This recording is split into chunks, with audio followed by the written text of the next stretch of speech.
안녕하세요. 마티테스의 자폐에 관한 이야기입니다. 여름이 시작이 됐습니다. 여름은 특별히 안전에 유의해야 되는 시간인 것 같아요. 특별히 먹는 거, 놀이, 캠핑, 여행 등등등 안전에 관한 이야기들이 너무나 많습니다. 제가 왜 이 말씀을 드리냐면 저희가 이번 주말에 여행 갔다 오고 저희 집에 사건이 하나 있었습니다. 그래서 이 말씀을 드리려고 합니다. 여름에는 여행을 참 많이 가죠. 특별히 자폐 아이들을 데리고 아이가 어린 집들은 정말 많이 다닙니다. 저희도 그랬고요. 저희도 뭐 디즈니랜드, 그다음에 시월드, 레고랜드, 그다음에 요세미티 캠핑, 그다음 주변에 하이킹 등등등 해서 장거리 여행까지 어마어마하게 다녔어요. 이제 아이들이 크고 저희 큰애가 입시생이다 보니까 또 중고등학교를 들어가면 특별히 티피컬 비장애 아이가 집에 있다면 그 아이의 스케줄도 맞추게 돼 여행은 사실은 그렇게 이제 어렸을 때만큼 다니지 못합니다. 근데 그럼에도 불구하고 지금 그 니드는 있어요. 서머 베케이션 되면 계속 나가서 놀아줘야 되거든요.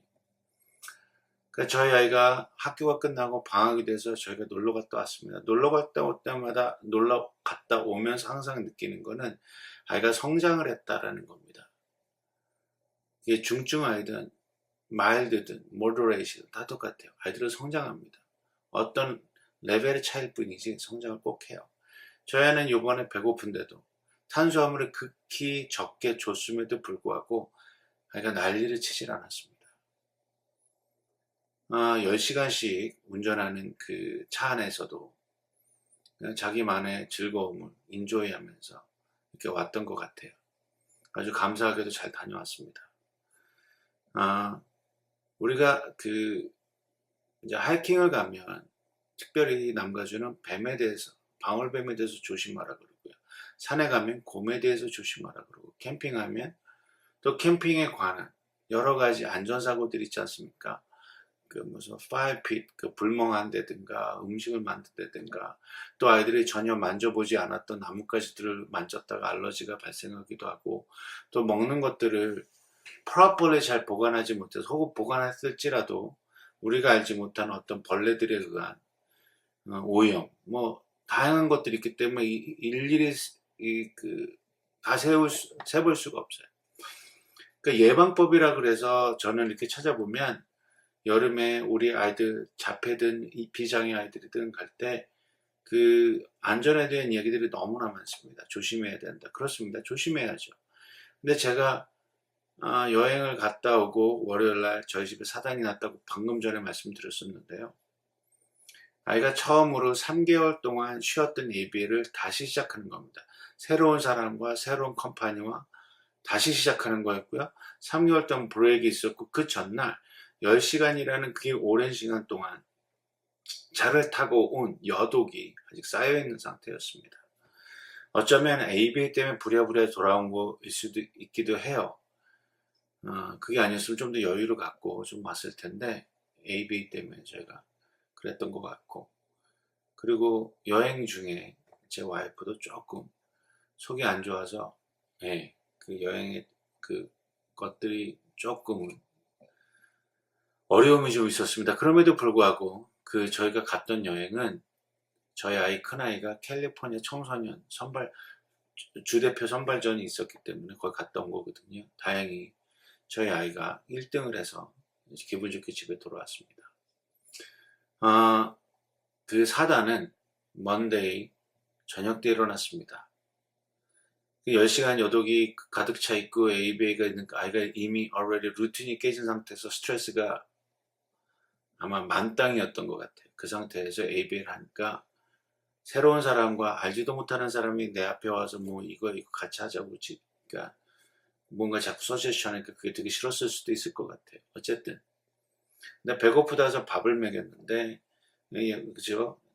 볶음밥과 김치를 줬습니다. 열무김치에 제가 그 아이가 먹기 위해서 열무김치 다 조각조각 잘 잘라서 놨었는데 보통 저희 아이는 그린 스타브 먹지 않습니다. 브로콜리 절대 안 먹고요. 저 그린 스타브로 먹는 게 그린 어니언, 시금치, 그 다음에 레러스 조금인데 그래서 열무김치 이파리를 먹지 않을 거라고 생각을 했습니다. 그리고 열무김치 하면서 파가 긴 게 파김치도 좋았고 그 남은 재료 갖고 만들어서 넣어뒀던 게 있어요. 열무김치 이파리에는 끝에 무가 조금이라도 달려 있어서 그건 손을 안 댄 모양이었어요.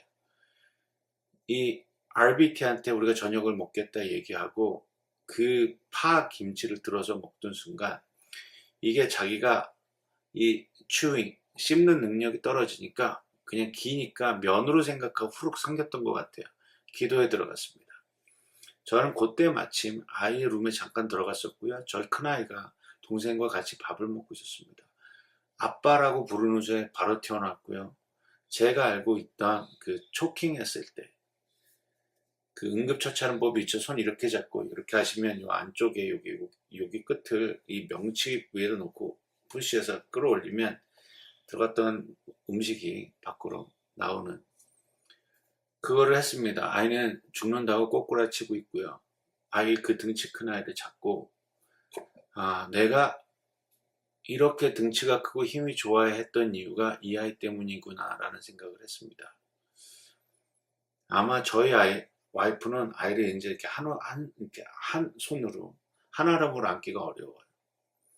저는 그렇게 해서 싸우고 있는 중에, 아이하고 이렇게 딜하고 있는 중에, RBT가 무슨 일인가 하고 나왔습니다. 그래서 RBT 보고 911 전화해달라 그러고, RBT 911 전화 중이었고, 저는 응급처치를 하고 있어요.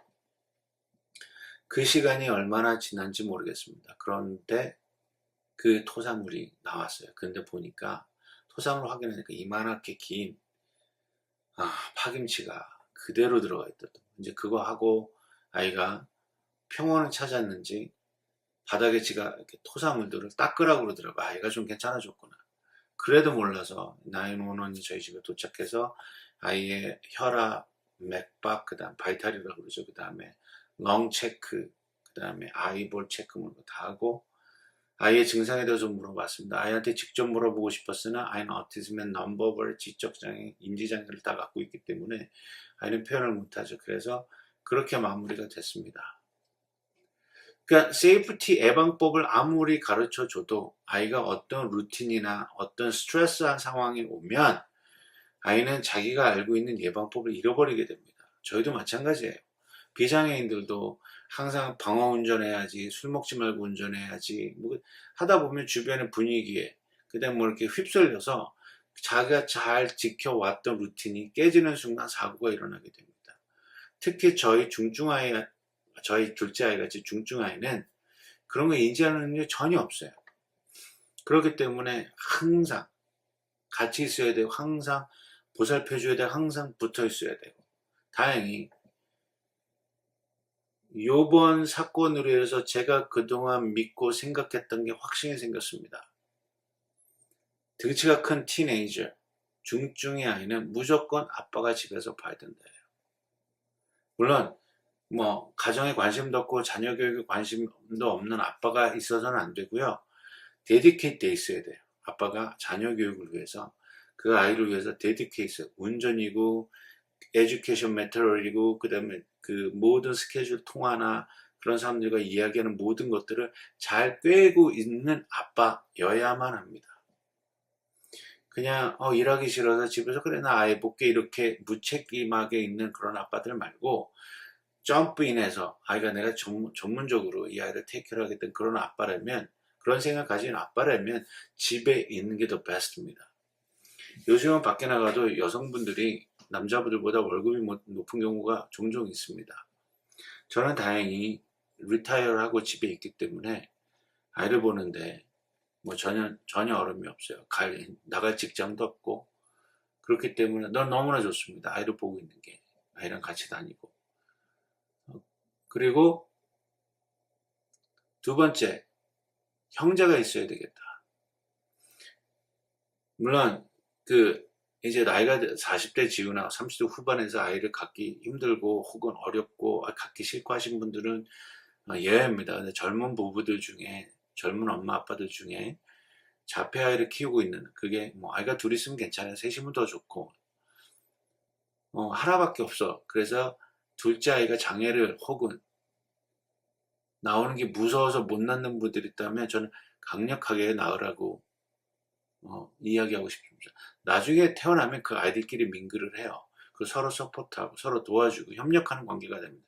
제가 왜 이야기를 드리냐면 저희 큰아이가 물론 이제 저희 큰아이가 없었다면 제가 저희 둘째 옆에서 밥 먹는 걸 지켜봤겠죠. 그런데 아이가 있어요. 혼자 밥 먹고 있었고 또 일이 있거나 뭐 집에 뭐 여러 가지 집안일들이 많잖아요. 그것 때문에 잠깐 자리를 비우면서 그런 일이 생겼다. 상상도 하기 싫은 일이죠. 그러니까 형제가 있어서 같이 있다 보면 우리 큰애가 아빠라고 불렀던 그 상황까지 누군가는 그 아이의 보이스가 될 수, 소리가 되어줄 수 있기 때문에 제가 듣고 금방 나왔고 그 상관이 10초도 안 돼. 10초 이내예요. 그래서 그 상황이 들자마자 정신없이 일을 처리하고 나왔습니다. 다행히 해결이 잘 됐고 그렇기 때문에 가장 좋은 세이프티 팁은 somebody is watching or watch your kids 인 거예요. 그게 부모가 됐든 할머니 할아버지가 됐든 형제가 됐든 친척이 됐든 누군가 24시간 봐줄 수 없는 사람 그런 상황이라면 아이를 하나를 더 형제를 하나를 주는 게 더 베스트 앤서리라는 생각이 들었어요. 저희가 눈이 두 개이기 때문에 24시간 마치 할 수 없습니다. 누군가는 같이 협력할 수 있어야 되고 도와줄 수 있는 그게 형제 자매일 경우 더 베스트인 것 같아요. 제가 요번에 경험해 보니까 더 이상 좋은 팁이 없어요. 예방법이요? 숱하게 가르쳐도 우리 애들 까먹어요. 저희들도 교통사고 나면 침착하게 보험회사 전화하고 경찰에 전화하고 뭐 그러는데 내가 컨셔스 의식을 잃어버리면 전화 못 하잖아요. 누군가 전화를 해줘야 돼. 여기 사고 났다. 누군가는 해줘야 되는 거예요. 근데 그 해프닝이 집에서 났어요. 물에 빠졌어요. 물에 수영장에 갔는데 형제랑 같이 내보내면 구해주지 못할지라도 형제가 소리를 질러줄 수 있잖아요. 특히 저희 집은 그래요. 그러니까 부모가 같이 옆에 없으면 항상 그래요.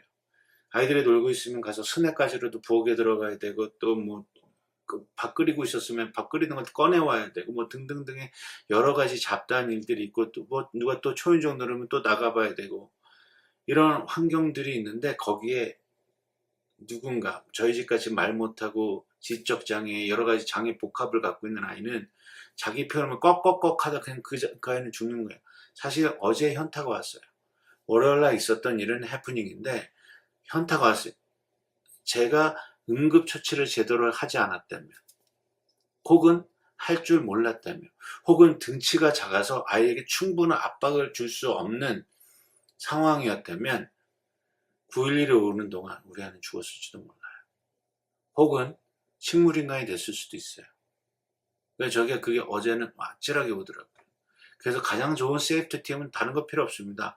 부모, 형제 혹은 누군가가 저희 아이 같은 자폐 아이들을 꼭 보고 있어야 된다는 거예요. 소홀히지 않으셨으면 좋겠어요. 황당했습니다. 다행히 살아서 이제 학교도 가고 좀 이따 이제 픽업해서 저는 또 아이 데리고 테라피를 가야 되는데요. 끝나고 나니까 그런 생각이 들었어요. 이 친구가 없었다면 지금 우리 가정이 웃고 있을 수 있을까? 그런 생각이 들었습니다. 가장 좋은 세이프티 팁은 물론 예방법도 다 가르쳐야 되고 뭐 응급처치도 다 가르쳐야 돼요. 하나 누군가 와치하고 있어야 된다라는 얘기입니다. 가장 좋은 세이프티 팁 같아요. 제가 경험하고 지난 15년 동안 저희 둘째 아이 자폐아이를 키워오면서 봤던 가장 큰 세이프티 팁은 누군가 우리 아이를 와치해야 한다입니다. 감사합니다.